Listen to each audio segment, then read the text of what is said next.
ಆಚಿ chilli powder ಸಖತ್ ಖಾರ ಬಣ್ಣ ಮತ್ತು ರುಚಿ ಆಚಿ ಚಿಲ್ಲಿ ಪೌಡರ್. ನಟಿ ಕಾರುಣ್ಯ ರಾಮ್ನಿಂದ ಸಿಸಿಬಿಗೆ ದೂರು ಕೊಟ್ಟ ಪ್ರಕರಣಕ್ಕೆ ಸಂಬಂಧಪಟ್ಟಂತೆ ಪಬ್ಲಿಕ್ ಟಿವಿ ದೂರಿನ ಹಿಂದಿನ ಕಹಾನಿಯನ್ನ ಈಗ ನಿಮ್ಮ ಮುಂದೆ ಬ್ರೇಕ್ ಮಾಡ್ತಾ ಇದೆ. ಯಾವ ಕಾರಣಕ್ಕೆ ಸ್ಟೇಷನ್ ತನಕ ಹೋಯ್ತು ಅಂತ. ನಟಿ ಕಾರುಣ್ಯ ರಾಮ್ ತಮ್ಮ ತಂಗಿ ಮತ್ತು ಆಕೆಯ ಸ್ನೇಹಿತರ ವಿರುದ್ಧ ದೂರನ್ನ ಕೊಟ್ಟಿದ್ರು. ಅವರೊಂದು ವಿಡಿಯೋ ಕೂಡ ಮಾಡಿದ್ರು. ಏನಾಯ್ತು ಅನ್ನೋದನ್ನ ಹೇಳಿದ್ರು. ಸಿಸಿಬಿಗೆ ದೂರು ಕೊಡೋ ಮೊದಲು ಸ್ಟೇಷನ್ನಲ್ಲಿ ಕೇಸ್ ಕೊಟ್ಟಿರ್ತಾರೆ. 2023ರಲ್ಲೇ ತಂಗಿ ಸಮೃದ್ಧಿ ವಿರುದ್ಧ ಕಾರುಣ್ಯ ದೂರು ದಾಖಲಿಸ್ತಾರೆ. RR ನಗರ ಠಾಣೆಯಲ್ಲಿ ಕಂಪ್ಲೇಂಟ್ ಅನ್ನು ಕೊಟ್ಟಿರ್ತಾರೆ. ಬಟ್ ಅದು FIR ಆಗಿ ಸೀರಿಯಸ್ ಆಗಿ ತಗೊಳ್ಳಲ್ಲ ಪೊಲೀಸರು ಅನ್ನೋದ್ರ ಮಾಹಿತಿ. ಇದೀಗ ತಂಗಿಯ ಜೊತೆಗೆ ಸಾಲ ಕೊಟ್ಟವರನ್ನ ಕೂಡ ಆರೋಪಿ ಮಾಡಿದ್ದಾರೆ ನಟಿ. ಫಸ್ಟು ಅವ್ರು ಕಂಪ್ಲೇಂಟ್ ಕೊಟ್ಟಾಗ ಕೇವಲ ಅವರ ಸಹೋದರಿ ಸಮೃದ್ಧಿ ವಿರುದ್ಧ ಮಾತ್ರ ದೂರು ಕೊಟ್ಟಿರ್ತಾರೆ. ಈಕೆಯ ಕಾರಣಕ್ಕೆ, ಈಕೆ ಮಾಡಿರೋ ಸಾಲದ ಕಾರಣಕ್ಕೆ ನನಗೆ ಮಾನಸಿಕವಾಗಿ ಕಿರುಕುಳ ಆಗ್ತಾ ಇದೆ, ನನ್ನ ಫೋಟೋಗಳ ಕೆಟ್ಟ ಕಾಮೆಂಟ್ಸ್ ಮಾಡ್ತಿದ್ದಾರೆ ಅಂತ ಹೇಳಿ ಅವರು ದೂರು ಕೊಟ್ಟಿರ್ತಾರೆ. ಬಟ್ ಅಲ್ಲಿ ಅದೇನು FIR ಆಗಲ್ಲ, ಜಸ್ಟ್ ಒಂದು NCR ಮಾಡಿ ಕಳಿಸಿರ್ತಾರೆ ಪೊಲೀಸರು. ಹೀಗಾಗಿ ನ್ಯಾಯ ಬೇಕು ಅಂತ 2 ವರ್ಷಗಳ ನಂತರ CCB ಮೊರೆ ಹೋಗಿದ್ದಾರೆ. ನೋಡಿ, ಕಾರುಣ್ಯರಾಮ್ ಅವರ ಆರೋಪ ವೆರಿ ಸಿಂಪಲ್. ಯಾರೋ ಸಾಲ ಮಾಡಿಕೊಂಡು ಯಾರೋ ಸಾಲ ಕಟ್ಟದೇನೆ ಇದ್ದರೆ ನನ್ನ ಹೆಸರು ಯಾಕೆ ತಗೋತೀರಾ? ಇಲ್ಲಿ ಈ ಇಡೀ ಸುದ್ದಿ ಹೈಪ್ ಆಗ್ತಿರೋದೇ ಇದು ಕಾರುಣ್ಯರಾಮ್ ತಂಗಿ ವಿಚಾರ ಅನ್ನೋ ಕಾರಣಕ್ಕೋಸ್ಕರ. ನನ್ನ ತಂಗಿ ಮನೆಯಲ್ಲಿನ ಚಿನ್ನಾಭರಣ ಹಣ ಎಲ್ಲ ಬಳಸ್ಕೊಂಡಿದ್ದಾರೆ. ಪರಿಚಯಸ್ಥರ ಬಳಿ ಸಮೃದ್ಧಿರಾಮ್ ಸಾಕಷ್ಟು ಸಾಲ ಮಾಡಿದ್ದಾರೆ. ಮನೆಯ ಹಣ ಚಿನ್ನಾಭರಣ ಮುಟ್ಟದಂತೆ ಕರೆದು ಬುದ್ಧಿ ಹೇಳಿ ಅಂತ ದೂರಿನಲ್ಲಿ ಮನವಿಯನ್ನು ಮಾಡಿಕೊಂಡಿದ್ದರು ಕಾರುಣ್ಯರಾಮ್. ಆಕೆ ತಂಗಿ ಯಾರ ಹತ್ರನೋ ಸಾಲ ಸೋಲ ಮಾಡಿಕೊಂಡು ಅದನ್ನು ವಾಪಸ್ ಕೊಟ್ಟಿಲ್ಲ. ಅದರ ಜೊತೆಗೆ ಮನೆಯಲ್ಲಿರ್ತಕ್ಕಂಥ ಚಿನ್ನಾಭರಣ, ಕ್ಯಾಶು ಎಲ್ಲವನ್ನು ಕೂಡ ಬಳಸ್ಕೊಂಡಿದ್ರಂತೆ. ಅದನ್ನು ಆಕೆನೇ ಹೇಳ್ಕೊಂಡಿದ್ದಾರೆ, ಮನೆಯಲ್ಲಿ ಇರೋದನ್ನೆಲ್ಲ ಎತ್ಕೊಂಡು ಹೋಗ್ತಾರೆ ಅಂತ. ಆಮೇಲೆ ಇದೇ ಕಾರಣಕ್ಕೋಸ್ಕರನೇ ಸಮೃದ್ಧಿ ಕುಟುಂಬದಿಂದ ದೂರ ಇದ್ದಾರೆ ಈಗ ಕಳೆದ 2 ವರ್ಷದಿಂದ. ಅವರ ಜೊತೆಗೇನಿಲ್ಲ. ಸೊ ನನ್ನ ಪಾತ್ರ ಇಲ್ಲದಿದ್ದರೂ ನನ್ನ ಹೆಸರನ್ನು ದುರ್ಬಳಕೆ ಮಾಡ್ಕೊಂಡಿದ್ದಾರೆ ಅನ್ನೋದು ಆರೋಪ.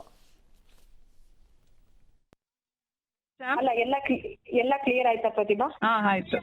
ಆಯ್ತು. ಈಗ ನನ್ನ ಅಕ್ಕನ ಟಾರ್ಗೆಟ್ ಮಾಡೋದು, ನನ್ನ ತಂದೆ ತಾಯಿನ ಟಾರ್ಗೆಟ್ ಮಾಡೋದು ನಿಮ್ ಕಡೆಯಿಂದ ಆಗಲ್ಲ ಅಂತ ನಾನು ಅನ್ಕೋತೀನಿ. ನಾನು ಆಗ್ಲೇ ಅಲ್ಲೇ ಕ್ಲಿಯರ್ ಆಗಿ ಹೇಳ್ಬಿಟ್ಟಿದೀನಿ. ಇನ್ನು ನಿನ್ ತಂಟೆಗೆ ನಾನು ಬರಲ್ಲ. 30ನೇ ತಾರೀಕು ಹತ್ರ ಬಂದ್ರೆ ಒಂದು ಮೆಸೇಜ್ ಹಾಕ್ತೀನಿ ಅಷ್ಟೇ. ಅದೇ ನೆಕ್ಸ್ಟ್ ಮಂತ್ ಇಂದ ಅಂತಾನು ಮೆನ್ಷನ್ ಮಾಡಿದೀನಿ. ಅಷ್ಟೊಳಗೆ ನೀನು ನಮ್ಮ ಅಕ್ಕನ ನಂಬರ್ ನಿನ್ಗೆ ಯಾರು ಕೊಟ್ಟವ್ರೆ ಅನ್ನೋದು ನನ್ಗೆ ಗೊತ್ತು. ನೀನು ಏನ್ ಟಾರ್ಗೆಟ್ ಮೆಸೇಜ್ ಮಾಡಿದ್ಯಾ ಅನ್ನೋದು ಎಲ್ಲ ನನ್ಗೆ ಗೊತ್ತು. ಸಮಯ ಸಂದರ್ಭ ಬರ್ಲಿ, ಅದಕ್ಕೆಲ್ಲದಕ್ಕೂ ಉತ್ತರ ಕೊಡ್ತೀನಿ. ಆಯ್ತಾ? ಈಗ ನಿನ್ ಕಡೆಯಿಂದ ನನ್ಗೆ ಗೊತ್ತಾಗುತ್ತೆ ನೀನ್ ಯಾರ್ಯಾರು ಮೆಸೇಜ್ ಮಾಡಿ ಅವ್ನ್ ಗೊತ್ತಾ ಇವ್ನ್ ಗೊತ್ತಾ ಅಂತ ಎಲ್ಲರಿಗೂ ಕೇಳಿದೆಯಲ್ಲ, ಮೆಸೇಜ್ ಮಾಡಿ.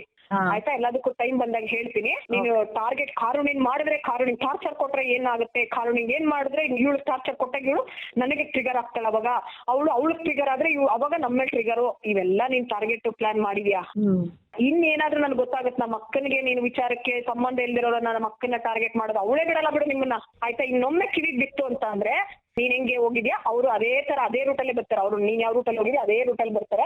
ಆಯ್ತು, ಅಷ್ಟೇನಾ? ಅಲ್ಲೇ ಹೇಳಿದೀನಿ, ನಿನ್ ತಂಟೆಗೆ ಬರಲ್ಲ, ನೀನ್ ನನ್ ತಂಟೆಗೆ ಬರಬಾರ್ದು ಅಂತ. ಮತ್ತೆ ನಾನ್ ನಿನ್ ಸಟ್ಟೆಗಲ್ಲ 2 ಲಕ್ಷ 3 ಲಕ್ಷ ಅಂತ ಹೆಂಗಂದೆ ನೀನು ಬಡ್ಡಿ ಸೇರ್ತಿ? ಇಲ್ಲ ಅಂದ್ರೆ ನಾನ್ ಕಟ್ಟಿಲ್ವಾ 6,000 ತಿಂಗಳು? ಅದನ್ನೇ ನಾನು ನಿನ್ ಮೆನ್ಷನ್ ಮಾಡಿದೆ. ನಿನ್ ಬಡ್ಡಿ ಅಂತ ನಾನು ಮೆನ್ಷನ್ ಮಾಡ್ತೀನಿ. ನಾನು ಏನಂದ್ರೆ ಫಸ್ಟ್ ನಿಮ್ದು 2 ಕೊಟ್ಟರೆ ತೀರಿಸ್ತೀನಿ ಪ್ರತಿಭಾ ಅಂತ ಹೇಳಿದ್ದೀನಿ ನಾನು. ನೀನ್ ಹೇಳಿರೋದು ನೆಕ್ಸ್ಟ್ ಮಂತ್ 30th ಇಂದ ತಾನೇ. ನಾನು ನಿನ್ ತಂಟೆಗೆ ಬರಲ್ಲ, ನೀನ್ ನನ್ ತಂಟೆಗೆ ಬರ್ಬೇಡ ಅಷ್ಟೇ. ಅದನ್ನ ಮೆನ್ಷನ್ ಮಾಡು. ನಿಮ್ಮ ಫ್ಯಾಮಿಲಿ ತಂಟೆಗೆ ನಾನು ಬರಲ್ಲ. ಇದು ಟಿಪಿಕಲ್ ಹಣಕಾಸಿನ ವ್ಯವಹಾರ. ಸಾಲ ಇಸ್ಕೊಂಡಿದ್ದಾರೆ, ಸಾಲ ಕೊಟ್ಟಿಲ್ಲ. ಅವರಿಬ್ಬರು ಫ್ರೆಂಡ್ಸೇ ಅಂತೆ. ಸಾಲ ಕೊಟ್ಟಿಲ್ಲ, ಅದಕ್ಕೋಸ್ಕರ ನಡೆದಿರ್ತಕ್ಕಂಥ ಗಲಾಟೆ. ಸಾಲ ಕೊಟ್ಟಾಗ ವಾಪಸ್ ಕೊಡಲಿಲ್ಲ ಅಂದಾಗ ಯಾರು ಕೇಳಲ್ಲ, ಕೇಳ್ತಾರೆ. ಈ ವಿಚಾರಕ್ಕೆ ಸಂಬಂಧಪಟ್ಟಂತೆ ಮತ್ತಷ್ಟು ಮಾಹಿತಿ ನನ್ನ ಕೊಲೀಗ್ ಉಮೇಶ್ ಅವರಿಂದ ಪಡ್ಕೊಳ್ಳೋಣ. ಉಮೇಶ್, ಈ ಹಣಕಾಸಿನ ವ್ಯವಹಾರದ ಟಿಪಿಕಲ್ ಗಲಾಟೆ ಇದು ಅಂತ ಅನ್ನಿಸ್ತಾ ಇದೆ. ಸೊ ಕಾನೂನಾತ್ಮಕವಾಗಿ ಎಲ್ಲಿಗೆ ಬಂದಿದೆ ಈ ಘಟನೆ ಇವಾಗ ಅಂತ?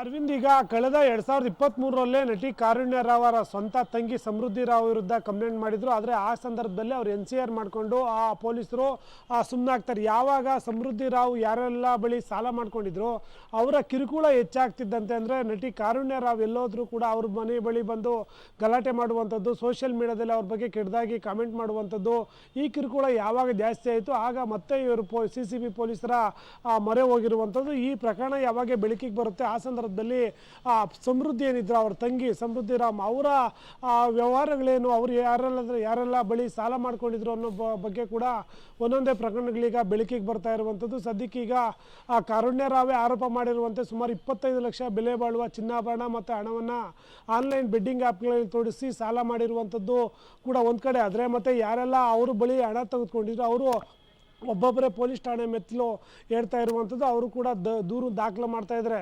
ಮುಖ್ಯವಾಗಿ ಈಗ ನಿನ್ನೆ ಒಂದು ವಿಡಿಯೋ ಕೂಡ ವೈರಲ್ ಆಗಿದೆ. ಅದು ಸಮೃದ್ಧಿ ರಾವ್ ಮತ್ತು ಪ್ರತಿಭಾ ಅನ್ನೋರು ಪರಸ್ಪರ ಮಾತಾಡುವಂಥ ವಿಡಿಯೋ ವೈರಲ್ ಆಗಿರುವಂಥದ್ದು. ಅದರಲ್ಲಿ ಹಣಕಾಸಿನ ಕೊಟ್ಟಿರೋದ್ರ ಬಗ್ಗೆ ಮಾತಾಡ್ತಾರೆ. ನಂತರದಲ್ಲಿ ಇದನ್ನು ಬೇರೆ ಬೇರೆ ಕಡೆಗಳಲ್ಲಿ ಸ್ಕ್ರೀನ್ ಶಾಟ್ಗಳನ್ನ ಹಾಕ್ಕೋತಾ ಇದ್ದೀರಾ ಮತ್ತು ಕಿರುಕುಳ ಕೊಡ್ತಾ ಇದ್ದೀರಾ, ಯಾವುದೇ ಕಾರಣಕ್ಕೂ ಕೂಡ ನಮ್ಮ ಮನೆ ಬಳಿ ಹೋಗಿ ಕಾರುಣ್ಯ ರಾವ್ ಅಥವಾ ಅವ್ರ ತಂದೆ, ನಮ್ಮ ಅಪ್ಪ ಅಮ್ಮ ಅವ್ರ ತಂದೆ ತಾಯಿಗೆ ಕಿರುಕುಳ ಕೊಟ್ಟರೆ ಇದು ಬೇರೆ ರೀತಿಯಾಗಿ ಕನ್ವರ್ಟ್ ಆಗುತ್ತೆ ಅನ್ನೋ ಧಮಕಿ ಕೂಡ ಕಾರುಣ್ಯ ರಾವ್ ಅವರ ತಂಗಿ ಹೇಳುವಂಥದ್ದು. ಅದ್ರ ಜೊತೆಗೆ CCB ಪೊಲೀಸರು ಕೂಡ ಹಣಕಾಸಿನ ವ್ಯವಹಾರ ಏನಾದಿದ್ರೆ ಅದನ್ನು ಕೋರ್ಟ್ ಮುಖಾಂತರ ಬಗೆಹರಿಸ್ಕೊಳ್ಳಿ ಅಥವಾ ಮಾತುಕತೆ ಮುಖಾಂತರ ಬಗೆಹರಿಸ್ಕೊಳ್ಬೇಕು. ಅದನ್ನು ಬಿಟ್ಟು ಮನೆ ಹತ್ರ ಹೋಗುವಂಥದ್ದು ಅಥವಾ ಸೋಷಿಯಲ್ ಮೀಡಿಯಾದ ಅಶ್ಲೀಲವಾಗಿ ಕಾಮೆಂಟ್ ಹಾಕುವವರ ವಿರುದ್ಧ ಅವರನ್ನು ಕರೆಸಿ ಅವರಿಗೆ ತಿಳಿ ಹೇಳುವಂಥ ಕೆಲಸ ಮಾಡ್ತಾ ಇರುವಂಥದ್ದು.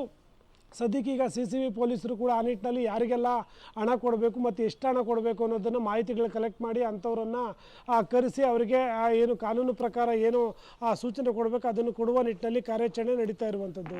Arvind, right, thank you Umesh, ತಮ್ಮ ಎಲ್ಲ ಮಾಹಿತಿಗಾಗಿ ಧನ್ಯವಾದ. ಸೊ ಕಾರುಣ್ಯ ರಾಮ್ ಅವರ ದೂರು, ಸಹೋದರಿ ಮತ್ತು ಸಾಲ ಕೊಟ್ಟವರ ವಿಚಾರಕ್ಕೆ ಸಂಬಂಧಪಟ್ಟಂತೆ ಪೊಲೀಸರೇನು ಕ್ರಮ ತಗೋತಾರೆ ನೋಡೋಣ.